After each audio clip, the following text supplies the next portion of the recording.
Bismillahirrahmanirrahim. Today we will be talking about Hadith 32. No harm and no preventing harm. Bismillah. Praise be to Allah, Lord of all worlds. Peace and blessings be upon him, his trustworthy servant and messenger Muhammad sallallahu alaihi wasallam, and upon his family and companions. Dear brothers and sisters in Islam, Assalamu alaikum wa rahmatullahi wa barakatuh. Wa alaikum assalam.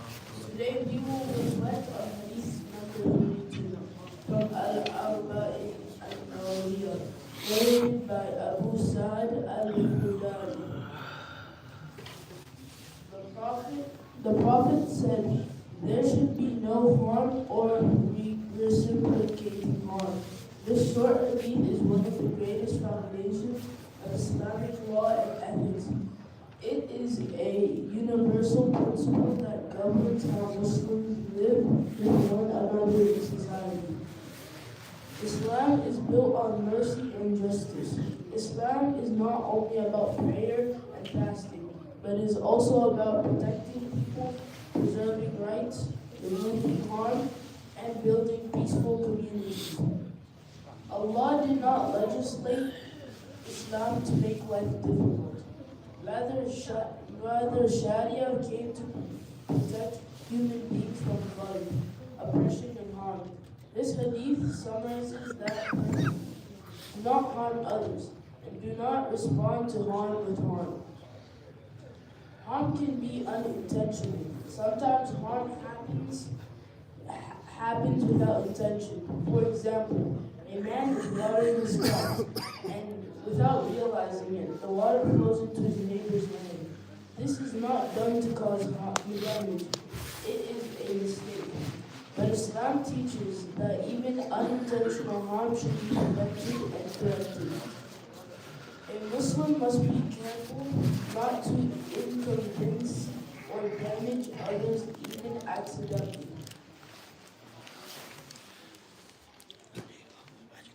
Harm can be unintentional, and that is worse.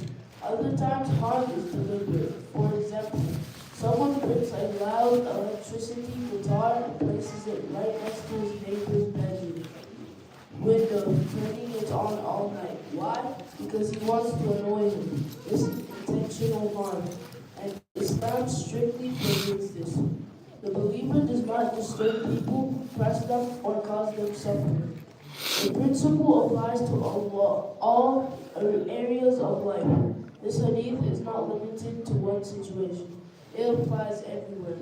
In the home, in the workplace, between neighbors, in business, in marriage, in inheritance, and in society as a whole. Islam is a religion that protects people from harm in every form. Harm in Islamic law. The example of the inheritance. Allah has laid down inheritance shares clearly in the Quran. For example, a mother receives a specific share depending on whether the deceased has children. Sons inherit twice the share of daughters. Rights are fixed and protected. A person is not allowed to use a will to harm rightful heirs. That is why Islam limits what you give in a will. You may only give up to 1/3 to someone who is not an heir. Giving more than that becomes harmful and unjust.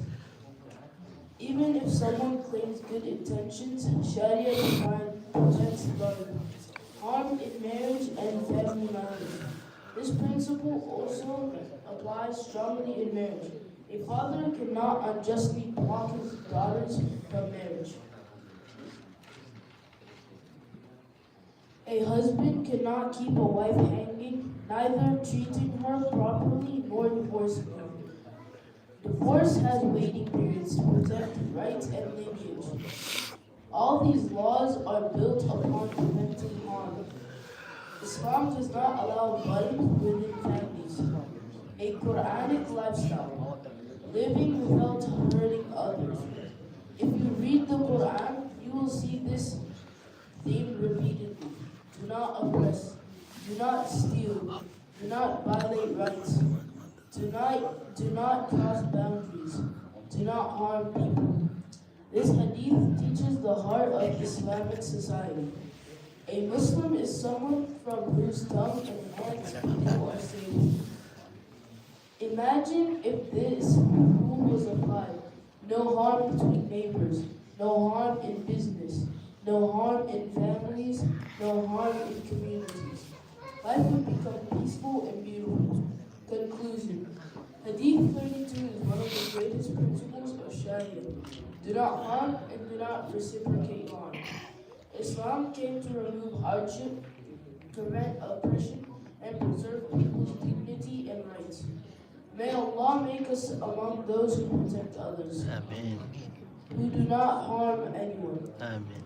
and who live with mercy and justice. Amen. Ameen. وصلى الله وسلم على نبينا محمد. السلام عليكم ورحمة الله وبركاته. وعليكم السلام.